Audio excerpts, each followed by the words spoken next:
Hello, everyone. Welcome to this very special edition of the Shua Allegra podcast. And some of you will be seeing this on our launch day, actually on the inclusion page that we host on Facebook. That's where the party is going to happen. But before I get into all the goodies, I just want to give a chance to everyone to introduce themselves. Most of you know me. I'm Shua Allegra. I'm the owner of Grace and Hope Consulting, where I do coaching, counseling, writing, publishing, and speaking to help people achieve mental and emotional wellness, reach their full potential, and live fulfilling lives. So I'm going to let Jordan go next and introduce herself. Hi guys, my name is Jordan Redman. I am currently a board certified behavior analyst with Achieving True Self. I work with young individuals with autism right now.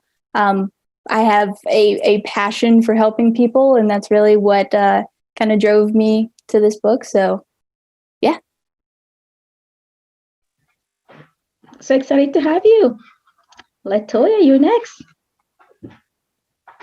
Hello, I am Latoya Washington, co-owner of Rhema Creations. We are a Christian t-shirt line. We have scriptures, but it has a little fashionable twist to it. I have over 8 years experience working with individuals with intellectual disabilities as well as physical disabilities. But I also work for a shelter now, so there's a career change. So it's just a blessing to be able to work with the homeless and victims of sex trafficking and all of that. It's a blessing to be able to help people as well, like Jordan said. Oh, and I know there's more coming, but just a heads up for everyone listening, this is a special group of women. It's like all of you are doing such powerful things. Yeah. Karima, let us know who you are. Hey everyone, my name is Karima Leslie. I am a passionate Black writer, a spiritual life and business coach, a champion for mental, spiritual, and emotional healthcare, so much so that I created a company around it called Arise and Thrive Co., where the goal is to provide tools, resources, and coaching to simplify recovery and find healing of the mind, body, and soul. Beautiful. Thanks for being here. Dana?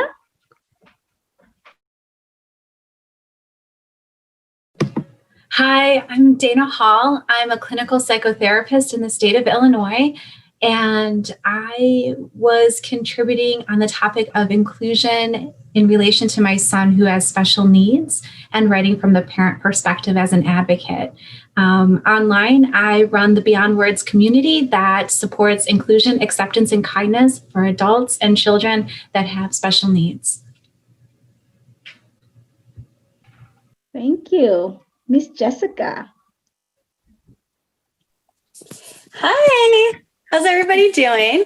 My name is Jessica, and I live in Toronto, Ontario. I used to be a child and youth worker, but my dream was always to be a children's author. So when I was on maternity leave recently, I just decided to go for it, quit my job, and start my company called the Jessie K Adventures, and starting my life now as with a writing career. So hopefully to become a well-known children's author, hopefully. Yes, gotta keep dreaming big. Awesome. And your book is coming in November. Can't wait to read it. Thank you. Yeah. Rebecca, a little one from Canada. Yes, I was just going to say I'm from Canada as well, but I'm on the West Coast. I'm from British Columbia, and I'm just so happy to be here with this group of amazing women. I am a wellness and vitality coach, and my passion is to just help women with whatever they're struggling with to really take their life to the next level, figure out what's holding them back, and just really help them move forward and get unstuck. And back when we used to be able to gather, I was an event creator, and I put on the Ignite Women's Conference series. I put on 3 amazing conferences and got one in just under the wire before quarantine in March of this year. And so that is just, I love bringing women together and sharing our energy and inspiring and empowering. And yeah, I'm trying my hand at writing as well, and I'm super excited. This is my first writing project, and Chu has just been so amazing and helping me and pulling me along sometimes, but I'm just really grateful to be here. So thank you. No, thank you. And honestly, we all need people to pull us along. I had people pulling me along, way before, and then now I can pull others. And it's the joy that we all grow together. Yeah. Leanne. Hi, everyone. My name is Leanne Salazar Montoya. I am a lifelong educator. I'm a high school principal and athletic director in New Mexico. I'm a former school superintendent. On my free time, I do a lot of social justice work. I am a sociologist, and I do advocacy work for students with disabilities as a former special ed director. I have broken many glass ceilings in my career, and so I'm just really excited to be a part of this group and to be associated and affiliated with all of you. I've really been blessed to work with Chu as she helps me with my writing and putting me out there on the Amazon list with all of you with my writing skills. I'm hoping soon to do an independent book next. So thank you for having me here today. And I'm really excited for everything that you all are doing. And I want to network outside of this as well. Yes, yes. And that's the beauty of it. I often say once a friend of Graceland Consulting, always a friend. And it's not just because we're writing a book together, but even for amongst all of you, outside of the book, definitely, connect and grow and collaborate. We're all doing such wonderful work, and all of the things that we're doing complement each other. So it'll be good to see more projects going out of this. And I think, Karima, this might be your third book with me. Is it third or fourth, I think? This one would be the third one. Third, yeah. And I think the same for Leanne, this might be the third as well. And then she's also doing the caregivers one, which would be the fourth one. And then Dana, I know you just started with us, but this is your first book. By right now, I think you signed up for like 2 others already. So it's awesome that we all keep growing and growing together and making a difference together. That's what's closest to my heart. So you're all busy, right? We're all doing wonderful stuff. We work, we have family, we have lives. But then you saw this project, you're like, hey, I'm going to join it. So tell us why in the midst of your busy life, you took on this one more project, to being part of this book. And then we can start with Jordan again, if you want to just share why you said yes. Yeah, I think a big part of it for me was, I too want to get my story out there. I've had a lot of crazy things happen in my life, and I've always wanted to kind of inspire young people. I've had people say, I don't understand how you made it through this and you're still sane. And I think it's important to get that message out there to people, to let them know that, like, yes, you can get through this. You don't have to focus on the struggles that you've had. You can make a better life for yourself. And that's really why I want to be a part of every book you put out there. I want people to know. So that's really what brought me to this collaboration. Our stories are just that powerful. And sometimes we don't realize that into someone, or you let someone else in, someone like, oh my goodness, you've been through this can help someone. And then that's also how I started writing. And then again, the rest is history, right? You got to start somewhere. So I'm glad that all of you who are just starting now in this adventure, of writing and sharing your stories, that I'm glad that you said yes, not just to this book, but to sharing your stories in general. Yeah. Latoya, why did you say yes to this project? I said yes because I have a story that relates to those in my personal life, those who've been overlooked, misunderstood, rejected, different, I dress different, I act kind of different, meaning just I look at things from a different perspective than what others may. And so sometimes that's misunderstood. So the feeling of being rejected when you're just trying to be yourself, I can truly relate to that. And so I thought that would be something special to share for this project. Yeah. And I like how even in sharing, you wrote about the invitation. That's your piece in the book. So although you know, like now you're telling us more for people who didn't get the book yet, you better go get the book. But I like how even when you read your story, it wasn't just saying like I've been there and all of us, sharing that. It was like, okay, I bet you kind of shared what helped you through this. Your faith is what sustained you, and that was beautiful. Just how you wrote it. I mean, all of your pieces are beautiful. Like I read this book, those chapters when you guys ladies send it to me, and I'm like, oh, this is so good. It'll be good in the book. And then we get it edited. And I'm like, this is so good. This is good to get the book. And then after we put it together, format the book, and then I'm in tears by then most of the time. I'm like, oh my goodness, I can't believe this is going out to this world, right? So yeah, all your stories are powerful. And I like how all of you, each one of you, just take a different twist to it. And your writing style, how you're sharing your story, it will also different from one another. Yeah, we kind of have that same message throughout this book.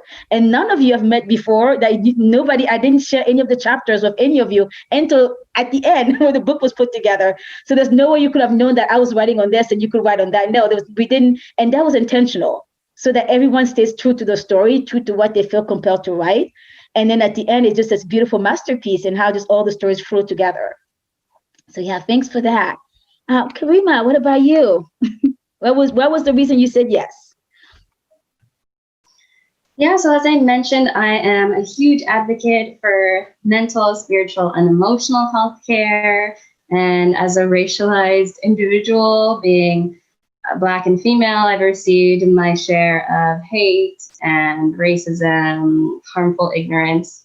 And that takes a significant mental toll. And so when I heard that you were putting together a book on inclusion, I knew I had to be a part of it and open a window into what it's like being a person of color, not only based on personal experience, but on unbiased statistics and facts, and how we can come together as both individuals and a community to create a more loving environment and provide healing. Yeah. And yeah, your chapter is on the mental health toll of racism, or everyday racism. And like you said, I love all the research you put into it.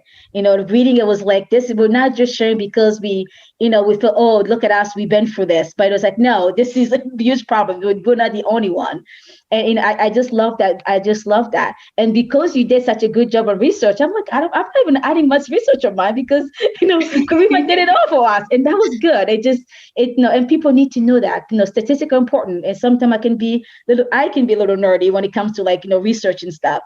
But I think it's good for all of us to know, actually have facts, right? Because we can all share stories, and those stories are true and valid, and we need them. But also good when we kind of support it with the facts. And I'm glad that, your piece just really, speaks to that. So thank you. Yeah, exactly. It was a heavy, important topic. So I wanted to come in with the facts. Yep. Jessica, how about you? Well, there are many reasons why I jumped on this book collaboration, but I think one of the most important ones is basically just this year I find has been so overwhelming with just very tragic and unnecessary news stories, time and time again. And it's frustrating because for me personally, like I am raising, my daughter turned 1 recently. So I'm raising a little girl to grow up in this world, and I have to explain all these things eventually to her. And it's so shocking. It's so shocking what we're hearing. And it really, there has to be some kind of a change. There has to be some kind of a change. And as soon as I found out about this book through Erin, actually one of our other co-authors, Erin, she was telling me about this collaboration, and I was like, this is the book that 2020 needed. This is what needed to be released. I mean, especially every other year, but most definitely this year, enough is enough. That is kind of where I'm at right now. I'm like, enough is enough with this. Like, this is the book that 2020 needed. It's the book where we just really need that message for everybody. It does not matter what you look like, who you want to be. You have every right to be who you want to be in this world. This is your time to be yourself, if not any other time. This is now. You have this moment now to be your true, authentic self, and everyone is loved and everyone is beautiful. I can go on forever, but that's just...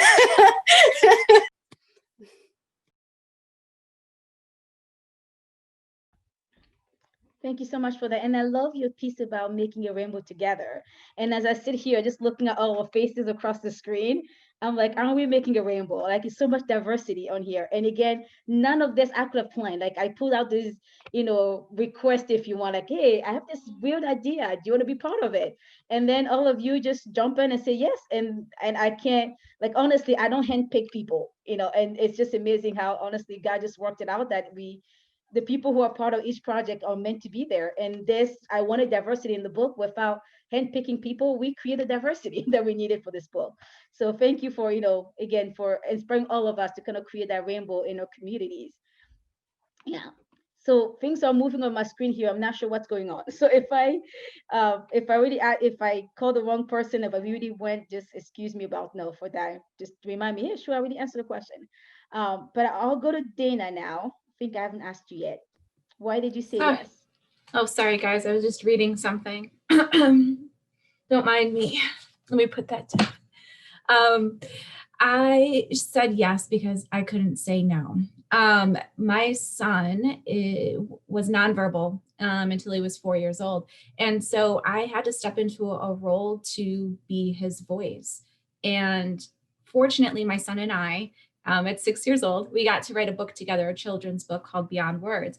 And that is his story. And it is meant to help inspire children to learn how to be inclusive, accepting, and kind to a child who has a difference, which is a very important story. And though my part of this book takes a little bit different of a lens on his narrative, it's the behind the scenes of what it's like for a parent who has a child that has special needs.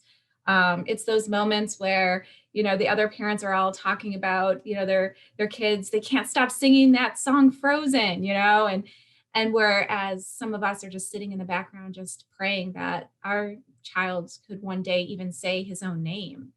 And so it's those moments as a parent where I share how I experienced feeling excluded and not part of the general narrative. And so putting this together is my hope to continue the conversation on the importance of making sure that as adults that we understand the importance of inclusion, diversity, acceptance, and that inclusion is not tolerance. It's acceptance, it's radical acceptance of a human being, and that we all have something important to contribute. And that verbal communication is not the only means of communicating. And just because my son couldn't verbally communicate, it didn't mean he didn't have anything to say. And so I couldn't say no to a project like this, where it was a healing journey for me. And I thank you. I thank all of you for letting me share a chapter in this beautiful piece. I was reading the other night and I was sharing with some of you just how moved I was by what you all shared. And I will be using this in my clinical practice as well, because it's so important, especially the pieces on the pieces of racial injustice and discrimination. And it's such a powerful message. So I am just in such beautiful company. And so I thank you all for this. And I truly agree. This is the 2020 book. Like we need to have this out there. People need to read these messages. So thank you all. And thank you for letting me be a part of this journey. I appreciate it. Yeah, thank you. And also, I like how, the angle that you took. So often we talk about inclusion for kids, for, adults with disability, people who physically look different even. But then we don't always realize how we miss to include the caregivers, right? And those of us who work in the field with people, people with different abilities or loved ones, we see that it's like, as caregivers, we feel kind of, excluded of a lot of things, when people are playing this play date.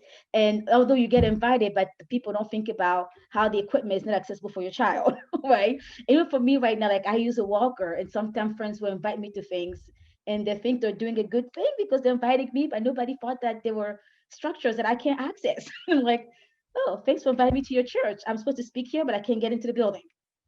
And the one time, one friend told me once, like, well, she wants to just, one is, if something like that, won't you just turn around and leave? I said, no, because that would not solve the problem. That would not even leave a dent, like in the difference that I'm trying to make. So what I did that day at that church, I stood there. This was maybe about a little over a year ago. So right now I move a little better than I did a year ago even.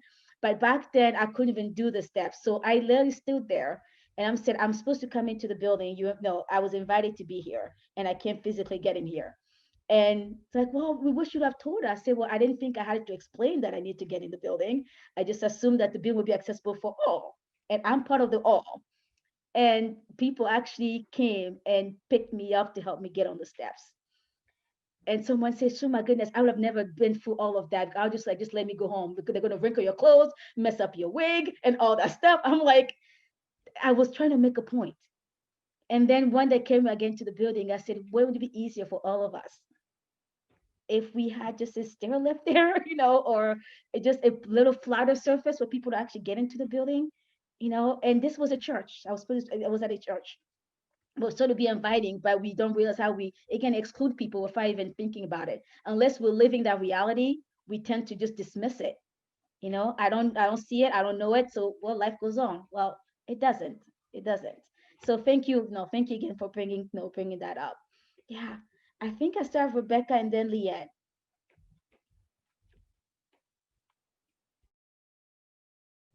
Okay, yes.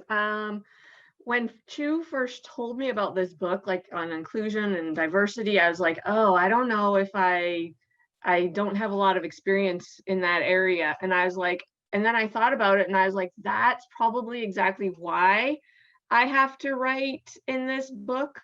I grew up, and pretty much every community that I have lived in is white, like very, very white. From like, there's just no diversity. My chapter is actually called Growing Up Without Diversity. And I just realized that it was important, mostly because now, like with all that's going on in the world, there's a lot of people like me that didn't even realize the bubble that we were living in.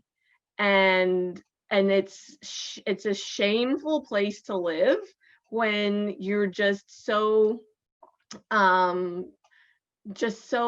shut off from the experiences of other people, just from where you grew up and where you live. And so I really wanted to reach out to those people and just tell that it's okay if you don't know where to start. And it's okay if you don't know how to act around people of color, or, just you're uncovering your unconscious biases and you're coming clean with your racial ignorances. And I'm just like, I need to hopefully be a voice that just start somewhere, and people just want to be heard and accepted, just like, white people that live in a bubble want to be heard and accepted. And so it's just, I want to open people's perspectives and their minds to different experiences. So I thought I would share my story. You don't know how many people who actually I've even reached out to, or who, saw the announcement, if you want to, like, oh my goodness, it's a good book. It's so needed. I want to be part of this, but I don't know if I have anything to contribute. Because many people, and even some of my close friends, felt the same way. It's like, oh, I don't know how to deal with this. I don't know what I'm going to share.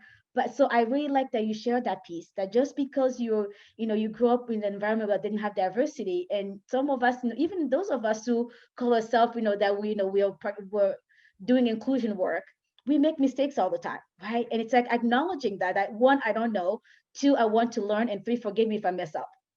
And you both, you say that so beautifully in your piece. And I think, and that we all need to do that, whether, no matter where you stand on the whole, diversity, range, all of us are going to, need those three things. So thank you for bringing that voice to the book, to the project.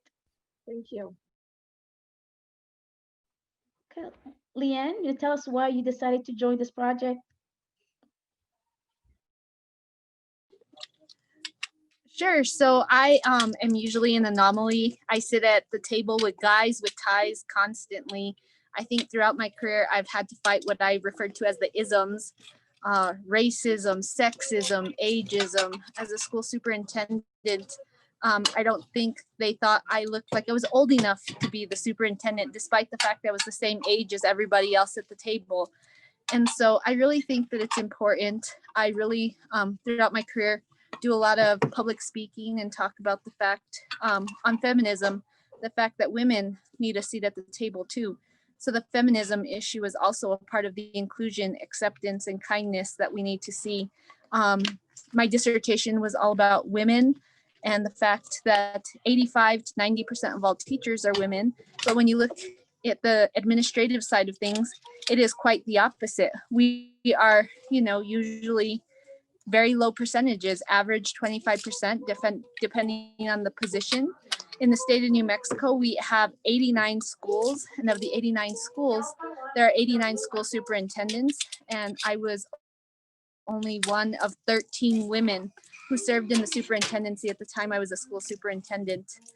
I also serve and represent as the president of New Mexico ALAS, the Association of Latino Administrators and Superintendents, because across the country, we only represent 2% of school superintendents across the country. And so and yet their leadership in their schools do not represent them, their family, their culture, or their ideals.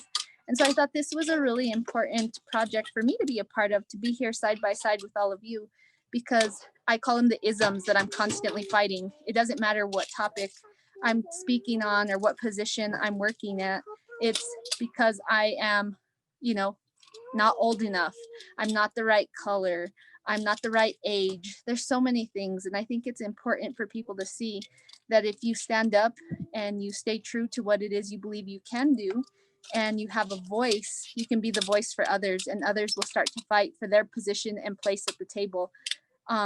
It's important to know that there is enough seats at the table, any table, for all of us, and to recognize our differences and use them as strengths rather than weaknesses. And so I'm really fortunate to be here with all of you guys. And I thank you for letting me be a part of this collaboration. And I look forward to getting to know all of you a little bit better. Thank you so much, Leanne. Oh, yeah.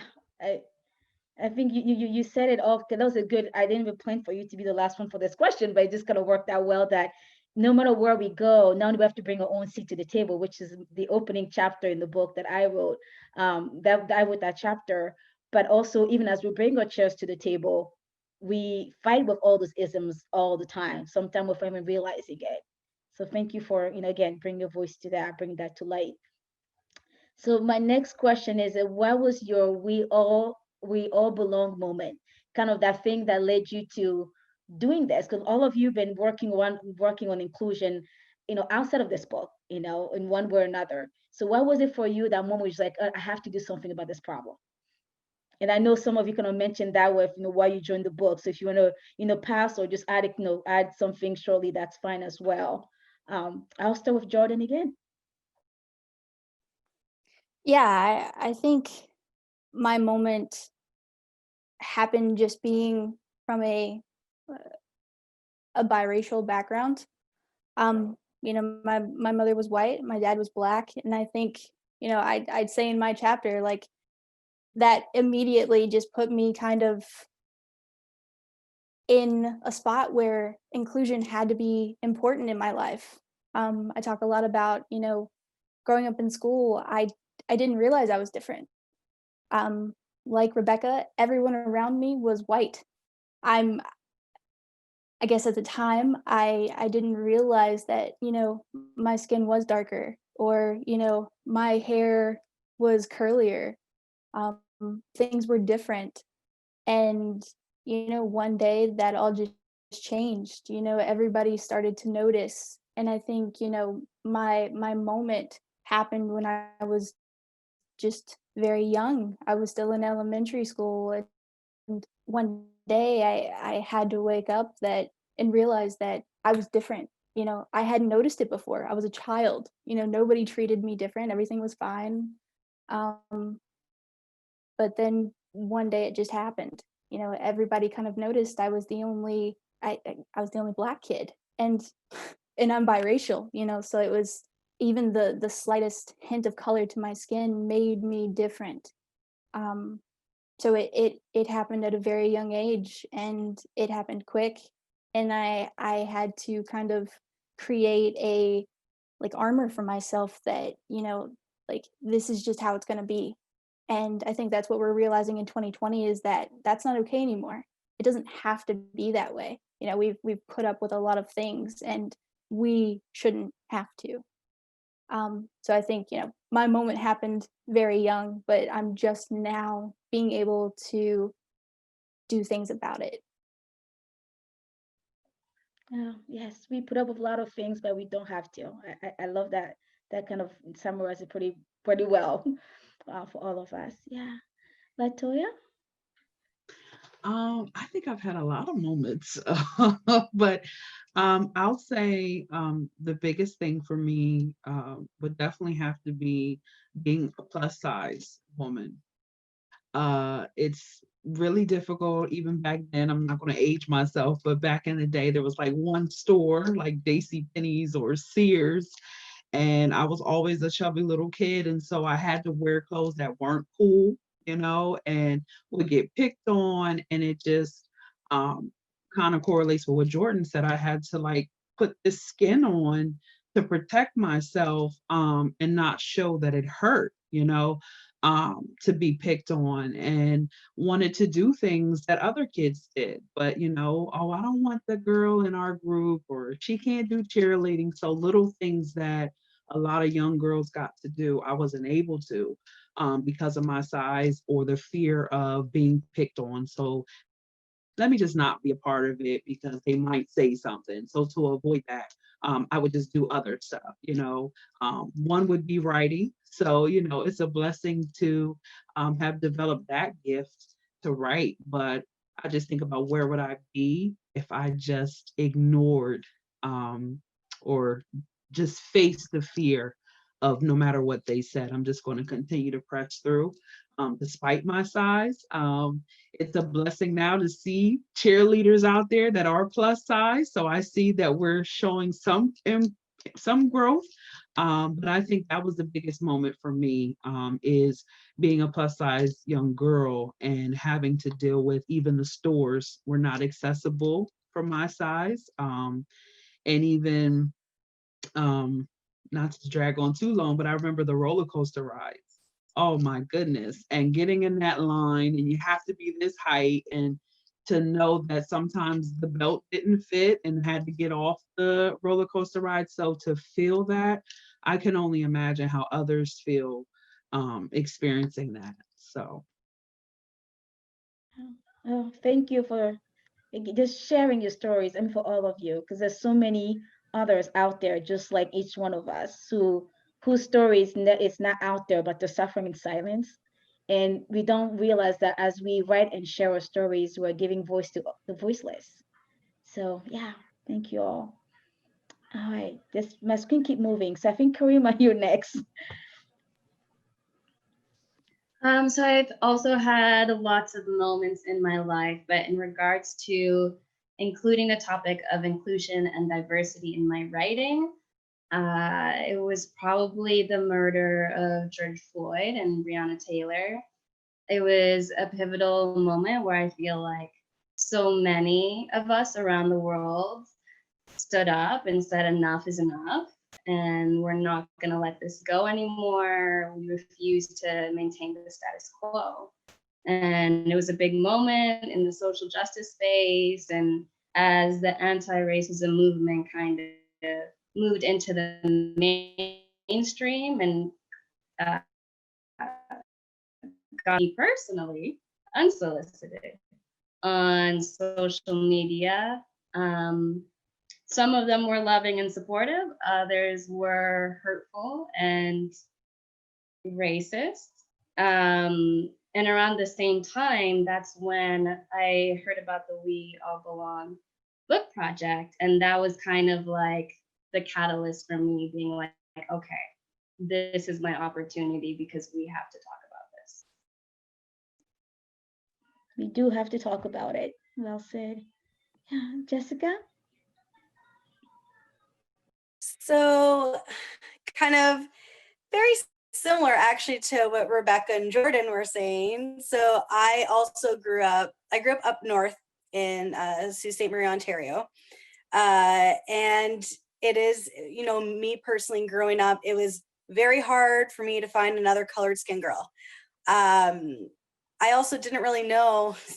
I didn't know I had my mom's white, my dad's black, he's Latino, he's from Dominican Republic. So I struggled literally my entire life with, I'm not white enough, I'm not black enough, I'm somewhere in the middle. And there was just no spot for that middle. And I'm like, how do I act? What do I do? Like all these forms that I had to fill out, they were like, you fit into these check mark boxes. And it's like, I don't fit into any. If I check this box, am I dismissing my dad? And it was really frustrating, really isolating. And I feel like growing up in a city that constantly, they have a lot to work on in terms of their racism towards Native people, towards Black people, because there's not a lot of, they're not exposed to it there. They're not exposed to this stuff. And when you're not exposed to it, you form these negative opinions because you're only basing your opinions on the things that you've experienced, the small little things of what you experience. And it takes a while for people to understand that what you experience, yes, those are your experiences, but there's such a big world out there. And what you experience might not be the reality of what is out there in this world. So I just really as soon as I found out about this book, like I said, I'm so passionate about it because I was always the one to go against the crowd. I was always the one whenever I would hear family just constantly, Natives are this or Blacks are this, or da da da da da. And it's like, no, they're not. I really am just so firm on I want people to just be so comfortable, to just be themselves, love who you want, be who you are, just be your true authentic self. And I'm here for it. And I hope people realize that with reading this book. Yeah. Thank you, Jessica. Dana? Yes. So I think what the major catalyst was, it was my son going into kindergarten, formalized education. So his first time away from home, really. And when you have a child with special needs, you build your environment around it. And he was able to function to his fullest potential in our environment. But then the fear of him transitioning from our home into the educational system, that to me was a very vulnerable, scary place that I couldn't control as a mom. I recall early on with my son climbing through the jungle gyms with him, speaking for him. I was his mouthpiece. The kids will be like, oh, what's your favorite color? His favorite color is red. His favorite color is red. I was his nurse, his mom, his psychologist, his speech therapist, his taxi cab to all of his appointments. I was right there climbing with him. And now he was going off to school. And my fear was, I write about it in the book, the moment where he seemed to have some inclusion. And then there was a time where he wasn't. And it just hit me harder than his diagnosis, that by the lack of inclusion he could face in the educational system could make him think some kind of way about himself. And the beauty and the light within him, I saw dim for a moment. And that was when I was like, absolutely not. We need to have these conversations, and we need to take a strong stance in making sure that 1 out of 20 kids who have disabilities, we take the opportunity then to reach those 20 kids and teach them about inclusion, kindness, acceptance, and that it's not about not seeing difference, not seeing color, not seeing diversity. It's about seeing it, respecting it, learning it, and being a part of it and embracing it and raising each other up, because that's when we're at our strongest, is when we come together. When we come together for projects like this, and when we come together in 2020 and say no more, that we're going to be seen, we're going to be heard, and we are demanding it now, especially this beautiful group of women who are demanding people listen to our voice now, because we're not stepping back anymore. So I thank you. I thank all of you, and I love all of your chapters. So thank you. Yeah. Whew. Yeah, that was just beautiful. And coming together is actually, it's the theme of the entire project. And so much so that we decided to release the book on Unity Day, which is October 21st. So usually, those of you who have worked with me before know that I very strategic in how I pick the selected dates of, that we release the books, because I want the message to be even stronger, to commemorate something. Since this book was, again, acceptance, inclusion and kindness, I want it to be on Unity Day, because that's what we want. We're all different, but we can be unified. We can, like you said, we can lift each other up without tearing people down just because they don't look like us or don't talk like us or communicate like us. So yeah, thank you for sharing that. I think I have Rebecca and then Leanne. Okay, yeah, I'm similar to Karima in that the kind of coming together of all of this was the events of earlier this year, like the George Floyd and the Breonna Taylor and all of the Black Lives Matter and the rallies and the protests. And in my community, I was like, we have to do something. Like, we have to at least put it out there, because all of my friends, that's all everybody was talking about, like the racial injustice and COVID. Like, that was the two topics of conversation. And so I was like, okay, let's put on a Black Lives Matter in our community. And so I did. I worked with people, I collaborated with our small Black Jamaican community, and we put it together, and it was amazing. And in our community, it's very slow going. And I'm like, this can't just be shoved under. We can't just have one rally and then it's over and we all go back to our comfortable white middle class lives. So it is an uphill battle, but it's one that I'm hoping to just keep making small inroads. And I know that I annoy people with my Facebook feed, and I annoy people with but I'm like, I don't care. This is how many times you have to hear it, and how much enough is enough. When do we get to that point? And so it really was for me, those events and putting together the Black Lives Matter rally, and then helping put one on in my neighboring community. And just knowing that this is a marathon, not a 2-week, 2-month sprint, but we have to just keep going until real change is made. It's definitely a marathon, like for all of us and for anyone listening and watching this. It's now, we hope that we are starting, sparkles for you to start thinking differently, acting differently, so that you continue with this, with passing the torch, but also kind of keeping the flame so we can keep doing the work that we do around us. Yeah, thank you, Rebecca. Leanne.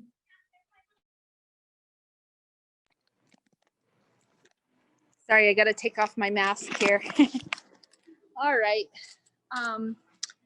So the reason that, what was my question again?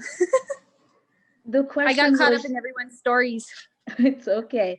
The question was, what was your "we all belong" moment? Like those maybe, series of moments or events that led to you wanting to do something about inclusion. I really think it's the motivation of my former students and individuals that I've mentored over the years. I think that it's kind of like when they tell you that they're moving up the ladder and trying to find their seat at the table, it's because you inspired them. And so I think it's sharing my story and motivating other people to find a mentor that is going to help them find their place at the table, whether it's advocacy of some sort, an issue of social justice, or elevating yourself to a position such as mine in educational leadership and administration. I think that it can be very discouraging when you hear a lot of people trying to find all the reasons why you shouldn't be included. And instead, I tell my kids, like my own children, not my students, that you got to use hate to motivate. And I use hate to motivate where I am today. When I was a young girl, I had a school superintendent told me that if I didn't do things the way he said, that I would become nothing in this world. And so I used his hate to motivate where I am today. And being one of only 2% of Latinas with a PhD in the United States, I feel that I've accomplished a lot, and I am able to serve as that model and that inspiration for young girls who want to do the same. And so I spend every opportunity I can reaching out, whether it's through a collaborative book such as this or through mentorship opportunities, to inspire other people to pursue their passion and to motivate themselves to go to that next level. So finding your voice, knowing that it's okay to have a voice that differs from those who are following the lead of everyone else. So standing out from a crowd, being the black sheep and saying what you really need to say to bring the message to the forefront of any conversation is very important. And I thought this book is one of those opportunities to collaborate with other like-minded people and to bring our issues of inclusion, diversity, and acceptance to the forefront. And I believe someone said it earlier, this is a perfect opportunity for us to be having this conversation and for us to build our own networks and to find new individuals that we can inspire to move upside to the next level as well. And so this book has been a really perfect opportunity for all of that. And I thank you for putting this together and having people such as myself as part of this collaborative effort. And I encourage other people to find their voice, whether it be through a book, a platform, a conference, whatever it is, and to share your success stories, because all too often we only hear the stories of failures and not the stories of success. And I think there's far more of us who are successful and who have risen to the occasion than there are who have failed. And so now we just need to share those stories. Yeah. Oh, yeah. You ladies are gonna just, my heart is melting here. So yeah, so we do have to share the stories, and many of you already kind of talked about how you are promoting inclusion in your communities and around you, like out apart from this book. But if there's anything else that maybe you did not mention of how you are continue this movement and this work outside the book, I'll give you all a chance to kind of jump in and share what else you are doing to promote inclusion. Jordan, do you want to add anything to that, to what you said previously? Yeah, I mean, I think this is big with, Dana. I want you to know, I fight with school systems a lot, working with our young individuals with autism. It's always an ongoing battle, getting them what they need in the schools and, the right resources, and making sure that, if we need to be in there to help them, that we can get in there and help them. And I think, that's a huge part of what I'm doing right now. And, also just getting the story out there, making sure that, our voices are heard. And, and I thank you, Chu, for that. Like, this is incredible that we're able to do this. So that's, what I'm doing. I'm, every opportunity going out and kind of sharing our story and, fighting for those who need that help, that need that kind of push behind them. Yeah, thank you for all that all of you do. Thank you for that. Yeah, Latoya, what about you? You add anything else? I would just say I'm adamant about making sure I ask someone how their day is, and just taking a minute.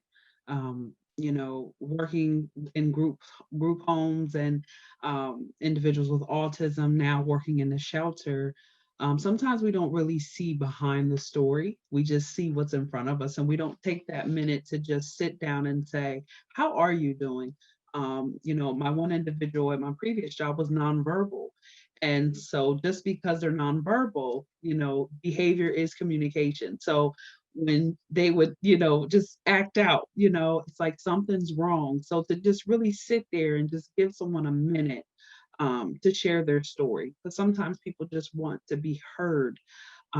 as many of you have said, have a voice. And so I'm taking more time to just say, how are you today? Or what's really going on? You know, what's behind that anger? What's behind that frustration?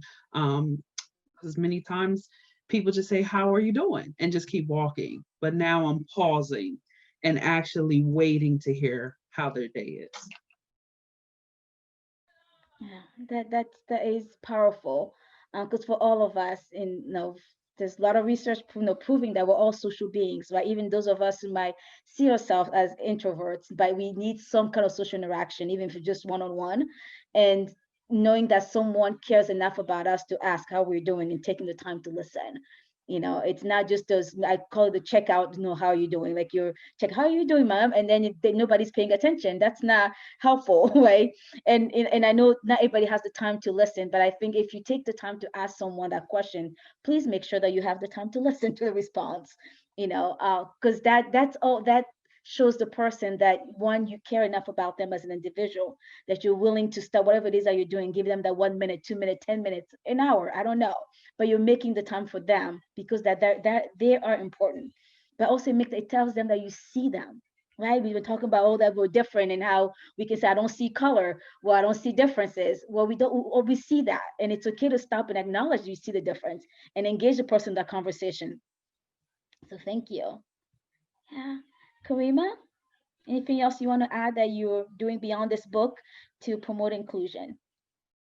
Yeah, I'm very vocal about racial and social justice in person and on my platforms online.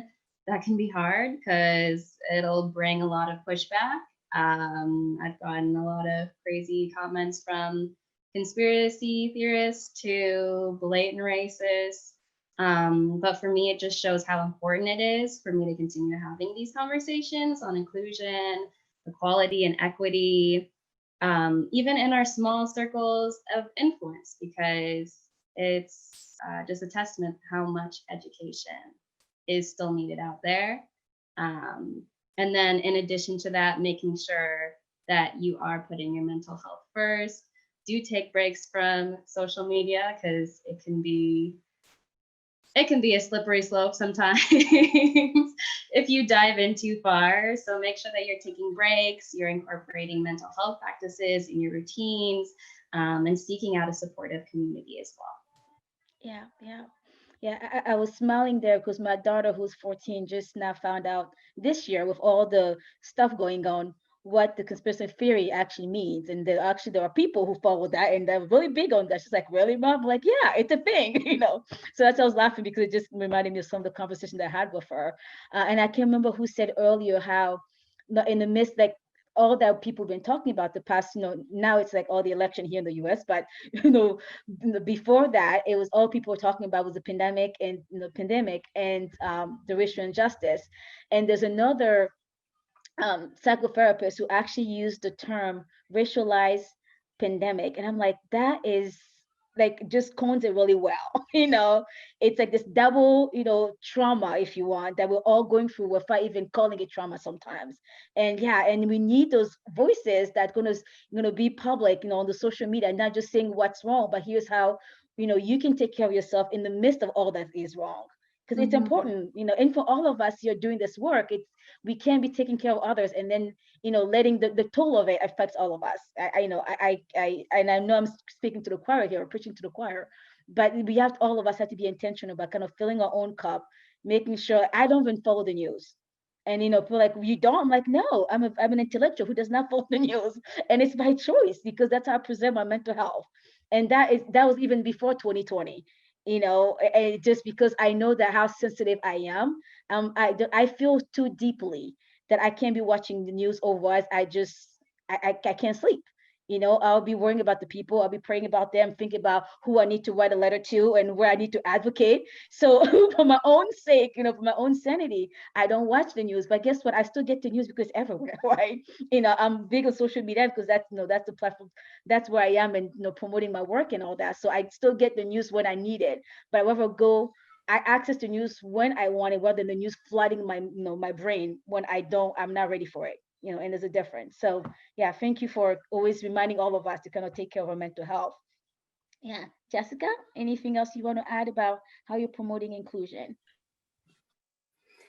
Yeah, so I think for me, things that I'm working on personally would be working on asking people their pronouns.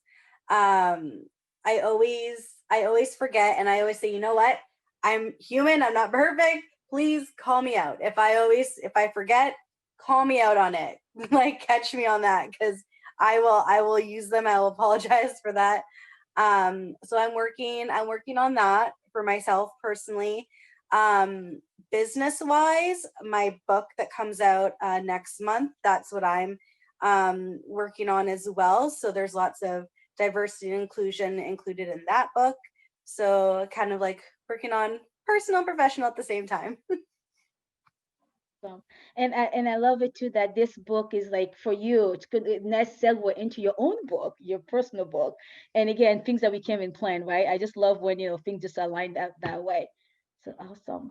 And I also like that you mentioned some of the personal work that you're doing, because sometimes people think because we're writing these books, because we're here doing this podcast, that we have it all figured out. No, we're all work in progress. Yeah. Thank you, Dana. Did I ask you already? I'm not sure. Sorry. No. I am going to be a guest reader in my son's first grade classroom.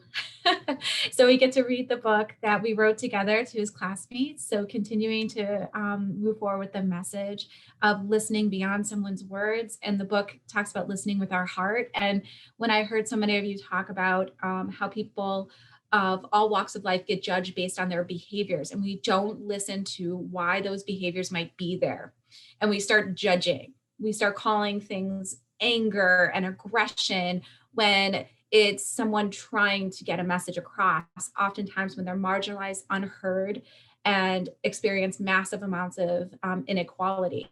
So I'm very fortunate to be able to pop into my son's Montessori class and continue that messaging. I was fortunate to be the keynote speaker for the Spondylitis Association of America, and that is an organization that works with individuals that have this arthritic condition. And so I'm an advocate for chronic illness awareness and how to help individuals overcome some of the mental health pieces that go along with chronic illness. So on my website, I have a lot of free information. So, you can find me on Facebook, Dana Hall Therapy, and I have links to the spondylitis. I want to bring resources to individuals that may not have been able to access them. If anything in this pandemic, I think we are being shown that equity is a major issue. And I want to make a living, but I also want the bigger piece to be that people are able to access the resources they need. So mindfulness, inclusion, chronic illness awareness, and of course, the messaging behind apraxia awareness, the specific condition that my son has. I continue to be fully on board as an advocate. This year is my major goal to really get that across. So thank you for letting me have that platform. Sure. Thank you for all that you do. Rebecca? Okay, mine's pretty quick. As far as promoting inclusion, acceptance, kindness, I am just trying to lead by example, and I am just focusing on myself. And am I embracing those concepts? Am I embracing inclusion where I can, and being kind wherever I can, and accepting? So it's just more starting with me and doing little things that I can in my community in the name of those things. So that's mine. Yeah. And I like how you say it starts with me. And actually the inclusion page, which I mentioned earlier, where we're hosting our virtual release of the book, actually is titled Inclusion Begins with I. I mean, literally, when you look at the word inclusion, it starts with I, but also, beyond just the letter, it starts with each one of us. That if we cannot model, we can't expect it from others, right? because again, our action speaks louder than the words sometimes, most actually all the time. And we like, like Dana was saying, we don't even need words. We can show our love, we can show care, we can show acceptance, and that, that's more powerful than any word that any of us can ever say, right? Yeah, thank you. Leanne? Sure. So for me, it's being more mindful in my mentorships now that I have a little more time outside of doing a doctorate degree, which was consuming my life for about 5 years. I really think it's important to mentor others and to take them on to help show them and lead the way. And so it's leading the way. And by leading the way, I am also the sponsor of the New Mexico ALAS Association in November. I will be hosting a 4-state conference to inspire, motivate, and encourage upcoming school leaders to move into the next position. So whether they're a teacher and they want to become principals who want to become superintendents, but it's all in the name of social justice, diversity, inclusion, and equity. And so through our message of equity and diversity, we will be modeling, mentoring, and presenting to these upcoming school leaders with the hope and aspiration that in the states of Arizona, Texas, Utah, and New Mexico, we'll be able to influence these leaders to take on that next role, to go ahead and put their application in and to be representative of the populations in which they serve. And so that's my next big project. And then in my more long-term goal, I've already purchased the canvas to start my independent book. It's just getting that together. So I really think that it's important, all of the work that you're all doing, and you inspire me as well. And so I wish everyone the best of luck with all of these endeavors you've spoke of, and it motivates me to want to do that next project. And so mindfulness is important. And again, thank you for having us today. Thank you. Thank you all. I don't want this to end, but I know we all have lives to live beyond this screen, right? So my last question is, where can people find you? And then I know for Jessica, you have a book coming out. So if any of you have any other project, I know Leanne spoke about the conference that's coming up as well. If you have any of a big project that, that's coming up, the things that you want people to know about or support, please share that as well. But don't forget where people can connect with you, because we want to keep this conversation going. So I'll let Jordan go first. Yeah, I mean, this is kind of my first big writing project. But I've recently started a page called Pages and Boards, where I talk about things that I'm working on, projects, and also just new things. I've recently started skateboarding. The pandemic has really been hard for me. I do have type 1 diabetes. So, an underlying condition that kind of puts me at risk. So my wife and I, we really don't go anywhere. So I decided, to take up something that would get me outside, something new, something, that I could kind of invest some time in. So Facebook, Pages and Boards, that's where you'll find me. Awesome. So I didn't even know that you just started skateboarding. We were looking at your page with my kids, and they're like, "Oh my goodness, that's so cool! Do you know this person?" I'm like, "Yeah, she's a friend of mine." I said, "You know her?" So they were all excited about just seeing what you had posted there, and we all thought that you've been skateboarding for years. So you're doing good at it. I just started this summer, and I love it. Yeah, it's great. It's something, it gets you out. It's a nice little workout. I would tell anybody to try it. Try it at least once. Yeah, and just like the passion that comes through, what you're posting about the video, with the screen, the picture, it honestly, like your passion comes through that. And I like how, like you said, it's like with all of this year, 2020 has been a hard year for all of us, but it's finding ways to, continue to take care of ourselves, ways to still find joy and pleasure in life in spite of, the hard times. So thank you for sharing that. Yeah, so everybody check out her page. Latoya? Yes, I just released my first book. It is a book of poems. It is 10 years of writings that finally got published. So my creative way to deal with a lot of the pains that I've dealt with, abuse, homelessness, divorce, I would write poems. So I finally published that. So that is called Broken Vessels, Letters to Abba. So these were all the poems that I wrote to God. I invite you all to please read it. It is a creative way to kind of express what I was going through. It just, to see that it's published, 10 years of writings, has truly caused me to kind of cry, because I didn't think I would make it through those moments. Only having a bag or sleeping in my car to now being able to write with other ladies, it's like I definitely didn't see this in that moment. So I'm on Facebook, Latoya Washington, but also I do have a webpage. It's rhemacreations.com, and that is spelled RHEMACREATIONZ.com. And the book is also on Amazon, Broken Vessels, Letters to Abba. I'm just so excited to be a part of this project, and to have it all come out at the same time as my own book is just a little overwhelming. So, but I'm just so excited and grateful. Thank you. So congrats on your book. And yeah, it's one of those moments, like you said, sometimes when we're in the thick of it, we don't like, oh, I don't know how I'm going to get out of this, right? And then you get over on the overside, we're like, oh my goodness, how far have I come, right? So yeah. Well, thank you for sharing your story. Karima?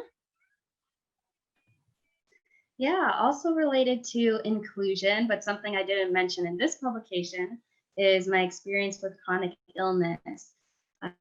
So just 1 year ago, really, my health was at its worst. I was in and out of the hospital and bedridden most of the time, as some of you know.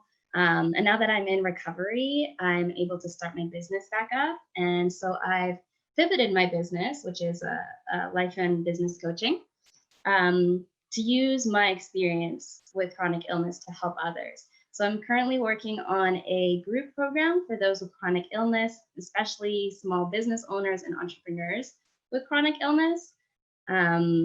It's something, well, chronic illness is something that can be isolating, debilitating, stressful. And for those who dream of creating fulfilling work, running a business and juggling your health at the same time can be absolutely daunting. So the program is designed to help passionate women with chronic illness balance their precious time and energy, gain the skills they need to follow their passions, and receive valuable step-by-step guidance to manage their health and wellness and develop a life where they're not just surviving, but thriving. Oh, well said. Yeah, and I know that too, way too well. I actually met with a friend right before this call, was asking me, I don't know how you do it. You're a single mom with 3 kids, you have your own health issues, and you run a business. And I'm like, yeah. It's like, how'd you do it? Because like, well, there's no other way not to do it, right? Like when your dreams and passion are bigger than yourself, like you there's no other way. But it helps, like you said, to have that support with you, to have people who can coach you along the way, help you, set foundation that actually help you succeed in the long run. And so thank you for opening open your platform to kind of help nurture other coming businesswomen with chronic illnesses. Yeah, definitely. And so for those who are interested, you can find my business, Arise and Thrive Co. on Instagram and Facebook, and you can follow along there or send a direct message if you're interested in the group program. And feel free to also follow my personal Instagram, Karima Leslie. There you go. Shameless plug. Yep. Well, thank you so much. Thank you. Jessica? Yeah, so I am on Facebook and Instagram under the Jessie K Adventures. So that's, again, like what I was saying before, it's what I created while I was on maternity leave. I talk about, different types of writing things that I do because I do freelance writing on the side.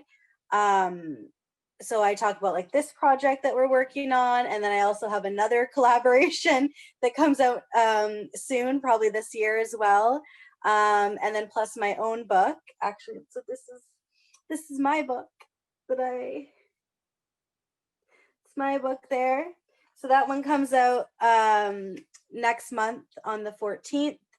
And yeah, like my page is just, every book that I write, I want it to be super inclusive, diverse, and as well, a portion of the profits from each book, like my solo books that I do, are going to go to a different charity or organization.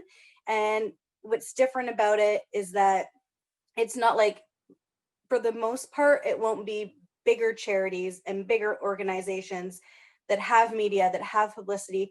I'm looking for those very, very small, like local, or like from my hometown, like very small places that don't get a lot of that funding.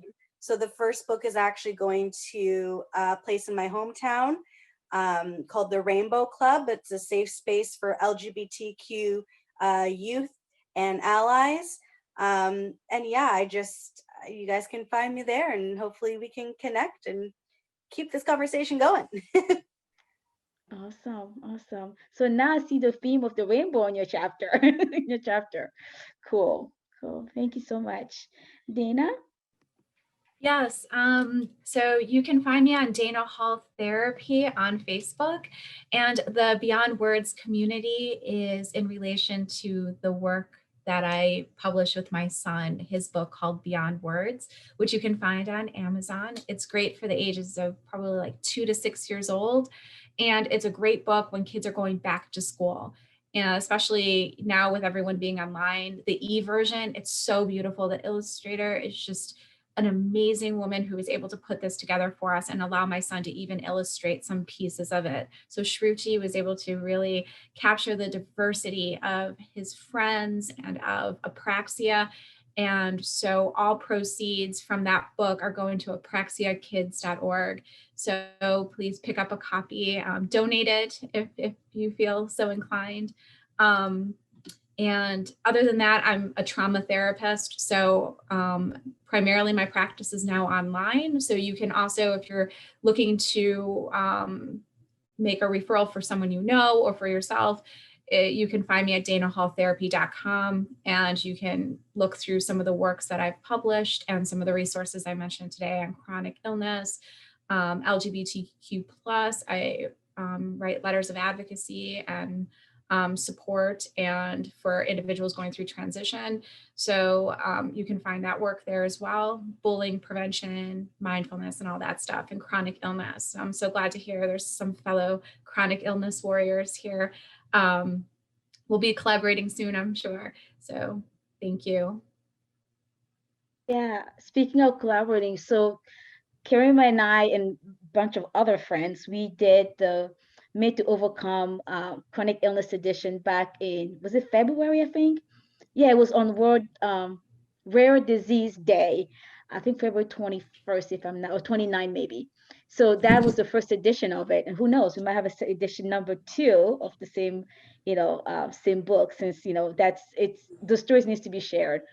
There's so many people who are battling with chronic illnesses, and that becomes a barrier to, to their life, like just to thriving in general.